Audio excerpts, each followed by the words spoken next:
Hello student, welcome back to my channel. कैसे हैं आप सभी लोग। एमआरएस की जो आप लोग की वैकेंसी आई है उसमें दिसंबर में जो आप लोग का टीयर 1 का एग्जाम होना है उसके लिए जो नॉलेज ऑफ आईसीटी है उससे रिलेटेड पीवाईक्यूज तो ऑलरेडी मैं आप लोग को करा ही चुकी हूँ। देख लिए हो तो बहुत अच्छी बात है, नहीं देखे हैं जरूर से देख लीजिएगा। TGT PGT non teaching course सभी में किस तरह के क्वेश्चन आए थे वो मैंने आप लोग को सॉल्व करवा दिए हैं। लिंक आपको इस वीडियो के डिस्क्रिप्शन में मिल जाएगा। प्लेलिस्ट बनी हुई है, बहुत ही हेल्पफुल रहेगा आपकी तैयारी के लिए। अब जो आप लोग की आ रही है ये हम सीरीज एक चला रहे हैं जिसमें कि T20 आप लोग के क्वेश्चंस रहने वाले हैं जो कि एग्जाम के पॉइंट ऑफ व्यू से एग्जाम को ध्यान में रख के मैंने तैयार किए हैं। जितने भी आपके पीवाईक्यू हैं सेम वैसे ही क्वेश्चन उसी पर बेस्ड हैं जिस तरह के क्वेश्चन आपके एग्जाम में पूछे जाते हैं। तो जिससे कि आपकी बहुत हेल्प होगी और एग्जाम तक ये सीरीज आएगी तो आपकी जितना भी सिलेबस है जो नॉलेज ऑफ आईसीटी से रिलेटेड है वो पूरा ही कवर हो जाना है। तो इस सीरीज को बिल्कुल से फॉलो करिएगा और चैनल को सब्सक्राइब कर लीजिए जिससे कि आपको लेटेस्ट वीडियो मिलती रहे।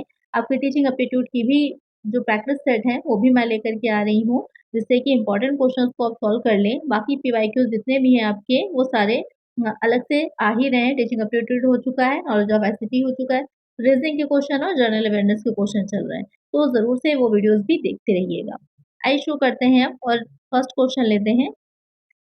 Using Microsoft Word we can simply. Microsoft Word का उपयोग करके हम आसानी से किन चीज़ों का काम कर सकते हैं जब आप माइक्रोसॉफ्ट वर्ड का यूज़ करते हैं, क्योंकि एमएस ऑफिस से बहुत क्वेश्चन प्रीवियस में पूछे गए हैं। तो यहाँ पर वर्ड की बात हो रही है।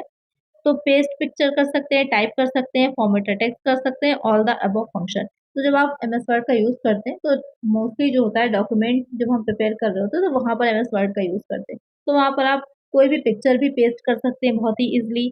आप टाइप करके कोई डॉक्यूमेंट तैयार कर सकते हैं और जो भी टेक्स्ट आपने टाइप किया होता है उसको आप फॉर्मेटिंग भी उसकी कर सकते हैं, हेडर फोल्डर लगा सकते हैं, डेट लगाना चाह रहे हैं या अच्छा सा आप पूरा बैकग्राउंड तैयार करना चाह रहे हैं, बॉर्डर बनाना चाह रहे हैं, कलरफुल बनाना चाह रहे हैं, ये सारी ही चीज़ें आप एमएस वर्ड में बहुत ही इजीली कर सकते हैं। तो करेक्ट आंसर क्या होगा हमारा? ऑप्शन डी हो जाएगा, ऑल द अबव फंक्शंस। चलिए नेक्स्ट क्वेश्चन लेते हैं। नेक्स्ट क्वेश्चन है Linux is a type of. जो लिनक्स होता है वो एक प्रकार का क्या होगा? फ्रीवेयर है, शेयरवेयर है या फिर ओपन सोर्स सॉफ्टवेयर है, पब्लिक डोमेन सॉफ्टवेयर है।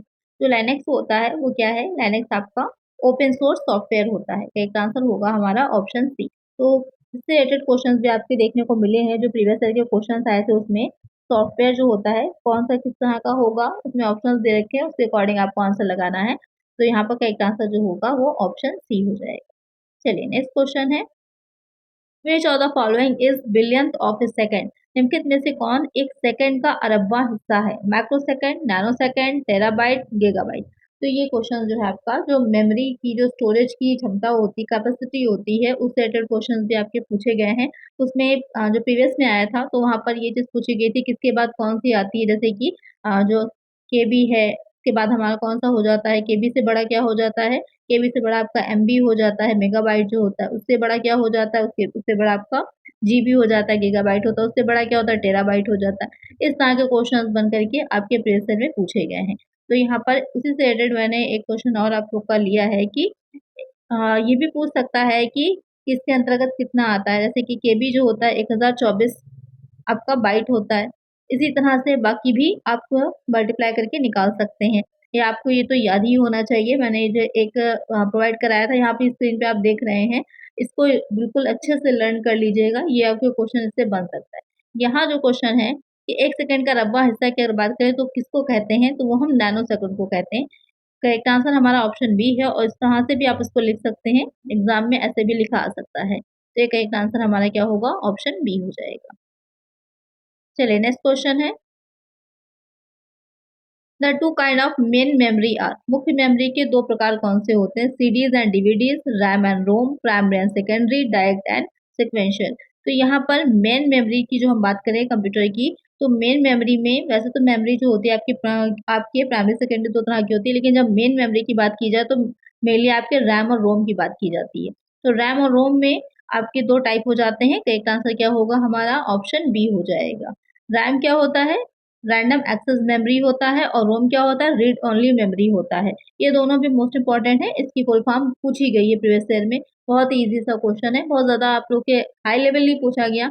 अब 2023 में जो आपका एग्जाम हुआ था उससे अगर हम अभी की बात करें, प्रीवियस ईयर आपने देखे ही होंगे तो किस तरह के क्वेश्चन आए हैं आपको आइडिया है।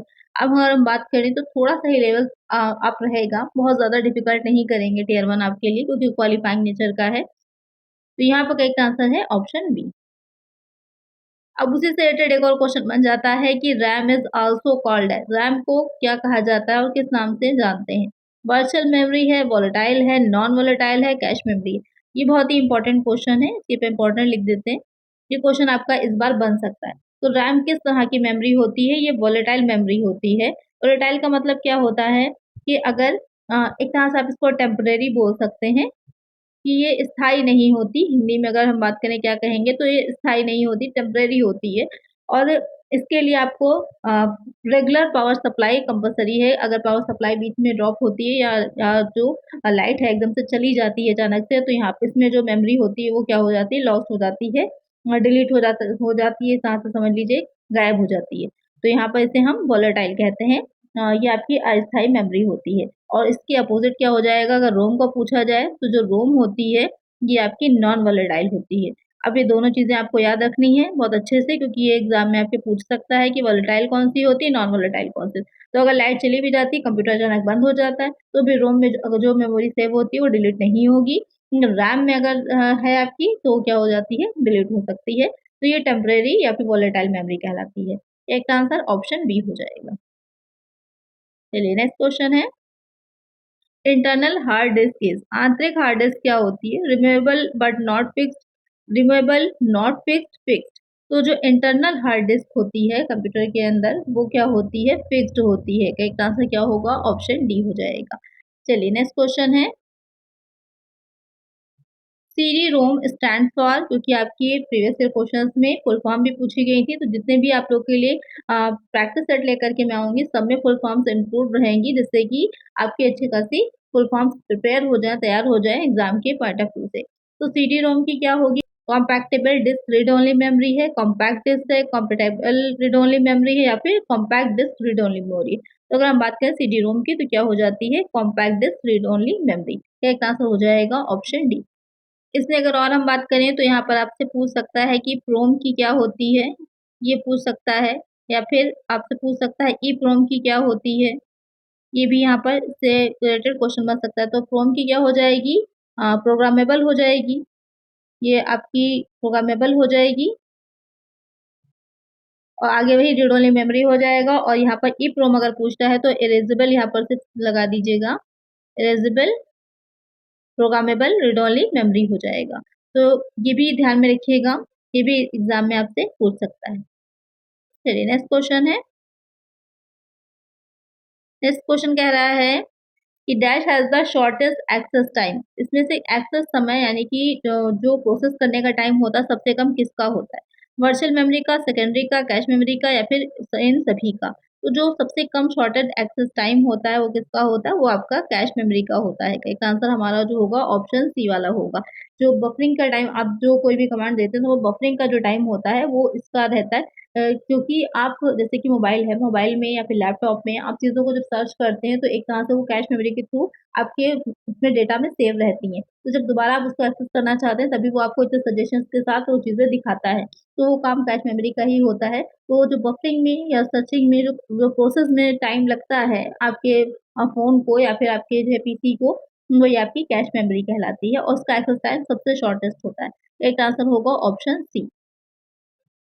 नेक्स्ट क्वेश्चन है programs stored in ROM are called as ROM में संग्रहित प्रोग्राम जो होते हैं उनको क्या कहा जाता है यहाँ पर आप क्वेश्चन ज्यादा देख रहे होंगे मेमोरी से रिलेटेड है आपके क्वेश्चंस स्टोरेज जो होता है जो मेमोरी होती है उससे रिलेटेड क्वेश्चंस मैंने इंक्लूड किए हैं इसी तरह से अगर आपको चाहिए है कि आपके टॉपिक वाइज क्वेश्चंस हैं जिससे कि आपको इजी रहेगा एक टॉपिक अच्छे से क्लियर हो जाएगा तो आप लोग मुझे कमेंट कर दीजिएगा तो मैं टॉपिक वाइज आप लोग के लिए लेकर के आऊंगी और अगर मिक्स में क्वेश्चन आपको चाहिए हैं तो मिक्स में मैं लेकर के आऊंगी तो आप लोग को जिस तरह से भी हाँ, ईज़ी पड़ रहा है, समझने में अच्छे से आ रहा है, तो आप लोग कमेंट ज़रूर से करिएगा ये चीज़। यहाँ पर जो क्वेश्चन पूछ रहा है कि रोम में संग्रहित प्रोग्राम को क्या कहा जाता है? फायरवेयर, फर्मवेयर या फिर फार्मवेयर या फिर फर्मवेयर। तो क्या कहा जाता है? उसे हम कहते हैं फर्मवेयर। करेक्ट आंसर क्या हो जाएगा? ऑप्शन डी हो जाएगा। बहुत ही छोटे-छोटे से क्वेश्चन है, आपको कोई टाइम नहीं लगने वाला है, लेकिन यहाँ पर आपको मार्क्स अच्छे ज़रूर मिल जाएँगे और इस तरह के क्वेश्चन आपके एग्ज़ाम में बनेंगे। नेक्स्ट क्वेश्चन लेते हैं cache memory acts between, cache memory किसके बीच कार्य करती है, तो अभी हमने ये देखा था इसका एक्सेस टाइम सबसे कम होता है। अभी किसके बीच काम करती है ये देख लीजिए, CPU and hard disk, RAM and ROM, CPU and RAM, all of these. तो ये जो काम करती है ये आपकी सीपीयू और रैम के बीच में करती है। सीपीयू क्या होता है, ब्रेन ऑफ कंप्यूटर जिसको कहा जाता है, कंप्यूटर का दिमाग जिसे कहा जाता है वो आपका सीपीयू हो जाता है। ये क्वेश्चन भी आपसे बन सकता है कि ब्रेन ऑफ कंप्यूटर कौन सा है, तो वो आपका सीपीयू है। सीपीयू की फुल फॉर्म क्या हो जाती है, ये भी पूछा जा सकता है। सीपीयू की फुल फॉर्म हो जाती है आपकी सेंट्रल प्रोसेसिंग यूनिट। बहुत ही सिंपल सा क्वेश्चन है। इसके कितने पार्ट होते हैं, ये भी क्वेश्चन बन सकता है आपका। इसके 3 पार्ट होते हैं। जो सेंट्रल प्रोसेसिंग यूनिट है इसके 3 पार्ट होते हैं। कौन कौन से 3 पार्ट हो जाते हैं, एक हो जाता है ALU, arithmetical and logical unit हो जाता है। दूसरा हो जाता है इसमें कंट्रोल यूनिट हो जाता है, सीयू जिसे कहा जाता है। और थर्ड वाला हो जाता है जो इसमें प्राइमरी मेमोरी होती है। तो थर्ड जो हो जाएगा इसका पार्ट वो मेमोरी हो जाती है। तो सेंट्रल प्रोसेसिंग यूनिट जो सीपीयू है उसके भी 3 भाग होते हैं। तो यहाँ पर अच्छे से आपको समझ में आ गया होगा आप सीपीयू के बारे में। चलिए नेक्स्ट क्वेश्चन हम इसमें लेते हैं और इससे आपके काफी क्वेश्चंस क्लियर भी हो गए होंगे। Which part of the computer were is used for calculating and comparing? Computer के किस भाग को का उपयोग जो होता है गणना और तुलना करने के लिए किया जाता है? एएलयू का, मॉडेम का, कंट्रोल यूनिट का, डिस्क यूनिट का। तो अभी तीनों पार्ट मैंने आपको बता ही दिए थे। तो यहाँ पर जो कह रहा है कि कैलकुलेटिंग और कंपेयरिंग के लिए किसका यूज करेंगे, तो कौन हो जाएगा, एएलयू हो जाता है। इसकी फुल फॉर्म से ही आपको क्लियर हो गया होगा फुल फॉर्म क्या थी। इसकी फुल फॉर्म है आपकी अरिथमेटिक, क्योंकि फुल फॉर्म भी इसकी पूछी जा सकती है। अरिथमेटिक एंड लॉजिकल यूनिट ये इसकी फुल फॉर्म होती है। तो जितने भी लॉजिकल काम होते हैं या फिर कैलकुलेशन के होते हैं इसी में ही किए जाते हैं। चलिए नेक्स्ट क्वेश्चन लेते हैं। An internet like network with in a company the best fit will be, किसी भी कंपनी के भीतर इंटरनेट जैसा नेटवर्क सबसे उपयुक्त होगा। यानी कि जो इंटरनेट जैसा नेटवर्क एक होता है कंपनी के भीतर, कंपनी में, तो उसे हम क्या कहते हैं, inter intranet technology resources application of internet, intranet या फिर एक्स्ट्रानेट। तो यहाँ पर जो कह रहा है कि एन इंटरनेट लाइक नेटवर्क, एक इंटरनेट की ही तरह एक नेटवर्क है जो with in a company, company के भीतर होता है, उसको हम क्या कहते हैं, उसको इंट्रानेट बोला जाता है। तो एक आंसर होगा हमारा ऑप्शन सी। अक्सर बच्चे इसमें कंफ्यूज हो जाते हैं। तो यहाँ पर एक कंपनी के भीतर जो एक कंपनी के अंदर सर्कुलेट हो रहा है नेटवर्क या काम कर रहा है उसको हम इंट्रानेट बोलते हैं। चलिए नेक्स्ट क्वेश्चन लेते हैं। The time taken for the read and write had to move to the correct track on the magnetic disk is called। चुंबकीय डिस्क पर रीड राइट हेड को सही ट्रैक पर जाने से लगने वाले समय को कहा जाता है। अप्रोच टाइम, सीक टाइम, ई पोस्ट डिले या फिर लेटेंसी डिले। तो बहुत ही अच्छे क्वेश्चंस मैं आप लोग के लिए लेकर के आई हूँ। यहाँ पर जो क्वेश्चन कह रहा है कि time taken for the read या फिर write head to move the correct track, correct track पर मैग्नेटिक को जाने के लिए जो टाइम लगता है रीड या राइट के लिए वो कौन सा होता है, उसे हम सीक टाइम कहते हैं। एक आंसर होगा हमारा ऑप्शन बी। देखने में बहुत ही सिंपल से क्वेश्चन है और आपको अगर आता है तो बहुत कम टाइम आपका लगेगा क्योंकि वहाँ पर बहुत लिमिटेड टाइम आपको एग्जाम में मिल रहा है। तो ये वाले जो मार्क्स हैं आपके लिए बहुत ही अच्छे रहेंगे क्योंकि कैलकुलेशन करनी नहीं है। देखते ही आप आंसर टिक कर देंगे तो आपका काफ़ी टाइम सेव हो जाएगा, जहाँ पर कैलकुलेशन आपको करनी होगी उसके लिए। नेक्स्ट क्वेश्चन है, how many bits can be stored in the 8K RAM? 8K RAM में आप कितने बिट स्टोर किए जा सकते हैं? 4000, 4096, 8000 या फिर 8192। तो यहाँ पर जो कह रहा है कि 8K रैम है अगर आपकी, तो उसमें कितने बिट आप स्टोर कर सकते हैं। तो जैसे आपको पता है यहाँ पर कि 1 KB इज इक्वल टू, अभी मैंने आप लोग को बताया ही था, 1024 बाइट के बराबर होता है। 1024 बाइट के बराबर हो जाता है हमारा 1 KB। तो यहाँ पर 8 KB की अगर बात की जा रही है तो आपको क्या करना है, सीधे से हमें इसको मल्टीप्लाई कर देंगे बाई 8। उसके बाद मल्टीप्लाई करने के बाद कितना आ जाएगा आपका, 8192 आ जाएगा। तो यहाँ पर हमारा आंसर क्या हो जाएगा, ऑप्शन डी। तो इस तरह के क्वेश्चन भी आपको देखने को मिल सकते हैं। आपको बस ये चीज़ पता होनी चाहिए, इससे पहले भी मैंने आपको बताया भी था, वहाँ पर एक आप और वहाँ पर आपने देखा भी था कि किसमें कितने बाइट होते हैं, उसको अच्छे से लर्न कर लीजिएगा, आपके लिए बहुत ईजी रहेगा एग्जाम में। एक आंसर है ऑप्शन डी।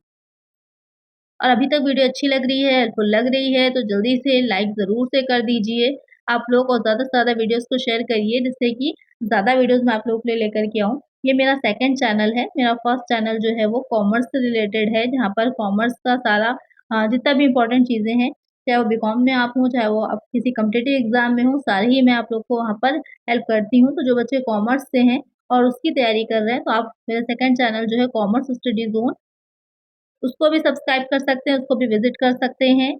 वहाँ पर मैं कॉमर्स से रिलेटेड आप लोग की तैयारी अच्छे से कराऊँगी, या अकाउंटेंट की है या फिर जो पीजीटी कॉमर्स के बच्चे हैं, उन लोग की भी प्रिपरेशन वहाँ पर अच्छे से हो रही है।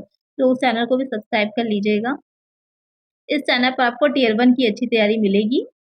टियर 1 में जो चीज़ें पूछी जाएँगी या पीवाईक्यूज़ जो आपके हैं, जिस भी चीज़ से रिलेटेड है, वो सारे ही यहाँ आपको देखने को मिलेंगे। नेक्स्ट क्वेश्चन लेते हैं। What is the main folder on a storage device card? Storage device पर मुख्य फ़ोल्डर को क्या कहा जाता है? Device driver, root directory, interface, platform. तो क्वेश्चन कह रहा है what is the main folder on a storage device card? Storage device पर जो मेन फ़ोल्डर होता है उसको हम क्या कहते हैं? उसको हम रूट डायरेक्टरी कहते हैं। करेक्ट आंसर क्या होगा हमारा? ऑप्शन बी हो जाएगा। नेक्स्ट क्वेश्चन लेते हैं। Which of the following input device is used in banks to read magnified characters on a check? Check पर चुंबकीय अक्षरों को पढ़ने के लिए बैंकों में निम्नलिखित में से किस इनपुट डिवाइस का उपयोग किया जाता है? ओसीआर का, एमआईसीआर का, बारकोड रीडर का, मैग्नेटिक स्ट्राइप रीडर का। आपने देखा होगा जो चेक होता है, आप सभी ने चेक को तो देखा ही होगा, नीचे उसमें जो होती हैं लाइंस, जो कुछ मोटी और कुछ पतली इस तरह की लाइंस बनी होती हैं कई एक। तो उन लाइंस को रीड करने के लिए किसका यूज़ किया जाता है? उसको एमआईसीआर बोलते हैं, उसका यूज़ किया जाता है। अब इसकी फुल फॉर्म क्या हो जाती है? तो इसकी फुल फॉर्म हो जाती है मैग्नेटिक। उसी से रिलेटेड ही है आपकी फुल फॉर्म भी, इसको भी नोट कर लीजिएगा, मैग्नेटिक इंक कैरेक्टर रीडर बोला जाता है इसको। करेक्ट आंसर क्या हो जाएगा? ऑप्शन बी हो जाएगा। तो इस तरह के क्वेश्चन जो हैं इनको अच्छे से आपको लर्न करना है। ये फुल फॉर्म बहुत ही इंपॉर्टेंट है। जो भी मैं बता रही हूँ उसको अलग से नोट कर लीजिएगा। नेक्स्ट क्वेश्चन है the refresh rate of monitor is measured in dash. Monitor की रिफ्रेश दर डैश में मापी जाती है, बाइट में, सेकंड्स में, हर्ट्ज में, नन ऑफ द अबव। तो यहाँ पर मॉनिटर की जो रिफ्रेश रेट है वो किसमें मेजर किया जाता है? वो आपका हर्ट्ज में किया जाता है मेजर। करेक्ट आंसर हो जाएगा ऑप्शन सी। बहुत ही बेसिक सा क्वेश्चन है, बहुत से बच्चों को पता होगा, बहुत से बच्चों को नहीं पता होगा। और इसमें आप ये भी मुझे कमेंट करिएगा, जो 20 क्वेश्चंस मैं करा रही हूँ उसमें से कितने क्वेश्चंस आपके करेक्ट हुए हैं, जिससे कि मुझे भी आइडिया लगे कि आप लोग की कितनी अच्छी तैयारी है। तो 20 आउट ऑफ 20 रहे हैं, 16 आउट ऑफ 20 रहे हैं, कितने क्वेश्चंस आपके करेक्ट आए हैं कमेंट करके बताइए। नेक्स्ट क्वेश्चन है first generation computers used for यहाँ पर आपको 2 ब्लैंक दिख रहे होंगे, यहाँ पर आपको फिल करना है। तो जिसमें कि मेनली ये पूछा जा रहा है कि जो फर्स्ट जनरेशन के कंप्यूटर थे उसमें सर्किट के लिए किस चीज़ का यूज़ किया जाता था और मेमोरी के लिए किसका यूज़ किया जाता था। तो आपने कंप्यूटर की जनरेशन्स पढ़ी होंगी, 5 जनरेशन्स हैं कंप्यूटर की, तो अलग-अलग सारी चीज़ों में यूज़ हुए हैं। तो फर्स्ट जनरेशन की अगर हम बात करें तो transistor and magnetic core, IC and magnetic memory, vacuum tubes and magnetic drum या फिर आईसी एंड मैग्नेटिक कोर। तो यहाँ पर जो फर्स्ट जनरेशन के कंप्यूटर थे वहाँ पर जो सर्किट थे वो वैक्यूम ट्यूब का यूज़ किया गया था और मेमोरी के लिए मैग्नेटिक ड्रम का था। ये बहुत ही बड़े होते थे। इसमें जो कंप्यूटर्स बने थे फर्स्ट जनरेशन में वो आकार में, साइज़ में बहुत बड़े होते थे और वो वैक्यूम ट्यूब जो लगे थे इससे वो बहुत हीट जनरेट करते थे। तो ये जो फर्स्ट जनरेशन में यूज़ हुआ था सर्किट वो वैक्यूम ट्यूब था। सेकंड जनरेशन आई थी तो वहाँ पर हमारा ट्रांजिस्टर का यूज़ होने लगा था। यहाँ पर सेकंड जनरेशन जो थी उसमें ट्रांजिस्टर का यूज़ हुआ था। एक अलग से इस पे वीडियो लेकर आएँगे जिसमें जनरेशंस आप लोग के उससे रिलेटेड क्वेश्चंस रहेंगे, तो सारी अच्छे से आपको क्लियर हो जाएँगी। यहाँ पर अगर करेक्ट आंसर की बात करें तो ऑप्शन सी हो जाएगा। चलिए नेक्स्ट क्वेश्चन लेते हैं। Second generation computers were based on. जो सेकंड जनरेशन के कंप्यूटर थे वो किस पर आधारित थे? आईसी पर, वैक्यूम ट्यूब पर, ट्रांजिस्टर पर, नन ऑफ द अबव। अभी मैंने आप लोग को बताया किस पर बेस्ड थे? ट्रांजिस्टर पर बेस्ड थे। करेक्ट आंसर होगा हमारा ऑप्शन सी। नेक्स्ट क्वेश्चन है यूएलएसआई स्टैंड फॉर, यहाँ पर इसका फुल फॉर्म क्या है? तो ultra large scale integration, ultimate large scale integration, upper large scale integration या फिर अल्ट्रा लार्ज स्केल इंटीग्रेशन। तो यहाँ पर इसकी फुल फॉर्म आपसे पूछी है कि क्या है, तो इसकी फुल फॉर्म जो होती है वो अल्ट्रा लार्ज स्केल इंटीग्रेशन होती है। तो एक आंसर क्या हो जाएगा हमारा? ऑप्शन ए हो जाएगा। तो यहाँ पर आपके T20 ये जो टॉप आपके 20 क्वेश्चंस थे वो कंप्लीट हो जाते हैं। बहुत ही अच्छे क्वेश्चंस थे। आई होप आपको अच्छे लगे होंगे। अगर अच्छे लगे हैं तो लाइक ज़रूर से कर दीजिएगा और चैनल पर नए हैं तो इसी तरह की वीडियोज़ मिलती रहें इसके लिए चैनल को सब्सक्राइब कर दीजिएगा। चलिए मिलते हैं नेक्स्ट वीडियो में। Thank you.